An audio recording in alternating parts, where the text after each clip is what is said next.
चुड़ैल। रात को अचानक राधिका मौसी को किचन से कुछ गिरने की आवाज आई। उन्होंने बाहर निकल के देखा तो किचन में उन्हें कोई सफेद साड़ी में दिखा। वो चीख पड़ी, हे भगवान, आलतू जलाल तू आई बला को टाल तू, आलतू जलाल तू आई बला को टाल तू। राधिका मौसी को चीखते सुनकर श्रवण बाहर आता है भागते हुए। अरे माँ, क्या हुआ? क्या देख लिया? दादी माँ आ गई क्या सपने में? अरे बेटा, रसोड़े में देख तो कौन है? श्रवण रसोड़े में झांक कर देखता है और उसे कोई नहीं दिखता अंदर। अब रसोड़े में तो कोई नहीं है माँ। कोई सफेद साड़ी में नहीं है क्या? नहीं माँ, कोई भी नहीं है। चिल्लम चिल्ली की आवाज सुनकर काजल भी वहाँ आ जाती है। अब क्या हो गया माँ जी? अरे बेटा, रसोड़े में एक चुड़ैल थी सफेद साड़ी में। अरे क्या कर रही थी वो अंदर? अरे बताया नहीं, कल आएगी ना तो पूछ लूंगी। चुड़ैल जी, आपका क्या प्लान है? माँ जी, रात बहुत हो गई है, आपने कोई बुरा सपना देखा होगा, चलिए सो जाइए। राधिका मौसी सोने तो चली जाती है पर उनको रात भर नींद ही नहीं आती। वो कुछ भी उलझुल बातें सोचने लगती है। कहीं चुड़ैल की वजह से तो घर में टेंशन नहीं हो रहा, कहीं उसी की वजह से तो वो दादी नहीं बन पा रही। सुबह जब राधिका मौसी रसोड़े में छानबीन करती है तो पाती है कि नींबू का अचार गायब है। चुड़ैल नींबू का अचार ले गई, मुझे तो ठीक नहीं लग रहा कुछ। चुड़ैल को भी पता है कि जिंदगी का असली मजा तो खट्टे में ही है। राधिका मौसी झट से श्रवण को फोन कर देती है। बेटा, मुझे समस्या समझ में आ गई है, हमें एक तांत्रिक की जरूरत है। अरे क्या बोल रही हो माँ, तांत्रिक की क्या जरूरत है? आप पूजा पाठ तो कर ही रही हो ना। आलतू जलालतू मंत्र सारे फालतू जैसे कुछ मंत्र पढ़ो, चली जाएगी अपने आप चुड़ैल। अरे नहीं बेटा, कभी चुड़ैल को कम नहीं समझते। अरे तुझे पता भी नहीं चलेगा कि कभी वो छल करके काजल की जगह घर की बहू खुद बन जाएगी। क्या माँ, कुछ भी बोल रही हो? कहाँ काजल और कहाँ चुड़ैल? वैसे एक बात बताओ, काजल को अगर गाने के लिए बोल देना तो चुड़ैल काजल की आवाज सुनकर घर तो क्या धरती लोग छोड़कर चली जाएगी। तुम ना पढ़े लिखे बच्चे हर चीज को मजाक समझते हो। तुम रहने दो, मैं खुद ही तांत्रिक को बुला लेती हूँ। अच्छा सुन, शाम को इमली लेके आना। क्या है कि चटनी खाए बहुत दिन हो गए है ना। नहीं माँ, इमली तांत्रिक से ही मंगवा लो ना, आटा वगैरह भी उसी से पिसवा लेना। देखो मुझे काम करना है। श्रवण रात को कई तरह की सब्जियों के साथ माँ के कहने पे चटनी के लिए इमली भी ले आया था, लेकिन राधिका मौसी के दिमाग में अलग ही फिल्म चल रही थी। उन्हें अब सिर्फ शक ही नहीं यकीन होने लगा था कि शायद चुड़ैल ने श्रवण पर अपना जाल बिछा दिया था, जिस वजह से श्रवण उनकी बात ही नहीं मान रहा था। पर कोई नहीं, आने वाली रात में राधिका मौसी खुद तैयार हो गई चुड़ैल को पकड़ने के लिए। रुद्राक्ष की माला, तुलसी का पत्ता, हनुमान चालीसा सब हाथ के पास ही था, बस चुड़ैल का इंतजार था।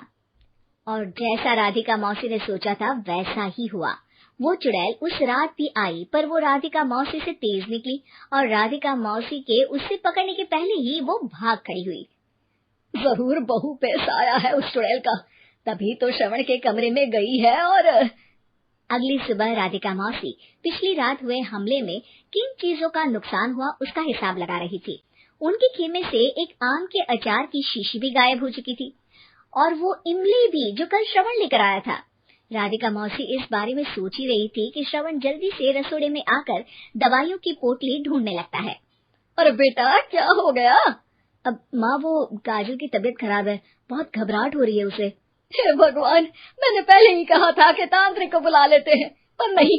अब देखो, उस चुड़ैल ने काजल को अपने वश में करना शुरू भी कर दिया है। हालांकि श्रवण भूतों में विश्वास नहीं करता था, पर अब वो भी डर जाता है और राजी हो जाता है एक तांत्रिक को बुलाने के लिए। कुछ ही घंटों में तांत्रिक आ जाते हैं और राधिका मौसी तांत्रिक जी को सब बता देती है। घोर संकट, घनघोर संकट, चुड़ैल को मारू जोर चाकट, ओम भट स्वाहा खटखा के आहा। अरे ये क्या मंत्र है? मेरे खुद के ओरिजिनल मंत्र है, कल रात को ही लिखे हैं, अच्छे लगे तो दाद चाहूंगा।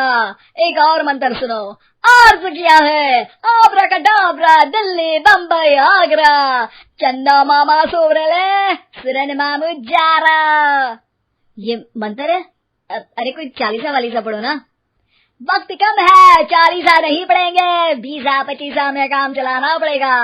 अलग निरंजन जाके लंदन, मुफ्त का मंजान घिस मेरे नंदन। अरे जल्दी करो तांत्रिक जी, जल्दी करो। तांत्रिक अपने उल झलूल मंत्र पढ़ने लगता है। श्रवण को तांत्रिक पे शक होता है। वो अपने एक डॉक्टर दोस्त को कॉल कर देता है ताकि कोई अनहोनी हो तो इमरजेंसी में चीजें मैनेज हो जाए। तांत्रिक धुनी रमाता है जिसकी वजह से कमरे में काफी धुआं हो जाता है और जिसकी वजह से बहू की घबराहट बढ़ जाती है। अब भागेगी चुड़ैल। हाँ। बहू खांसते हुए धुएं से बचने के लिए बाहर चली जाती है। अरे भाग रही है, भाग रही है। पीछे पीछे श्रवण भी जाता है। बहू एक सोफे पर बैठ जाती है। तभी डॉक्टर दोस्त आ जाते हैं और श्रवण को पानी लाने के लिए कहते हैं। थोड़े चेकअप के बाद डॉक्टर कहते हैं, मेरे हिसाब से जाप का काम पूरा हो गया है। क्या मतलब? अरे कुछ भी नहीं माँ, कोई चुड़ैल नहीं है, खुशखबरी है, अब दादी बनने वाली है। मगर वो सब अचार के डब्बे। श्रवण दोनों अचार के डब्बे अपनी माँ को दिखाता है जो कि उनके बिस्तर के नीचे छुपे हुए थे। आपने सही बोला था माँ, वो चुड़ैल काजल ही थी जो खट्टा खा रही थी।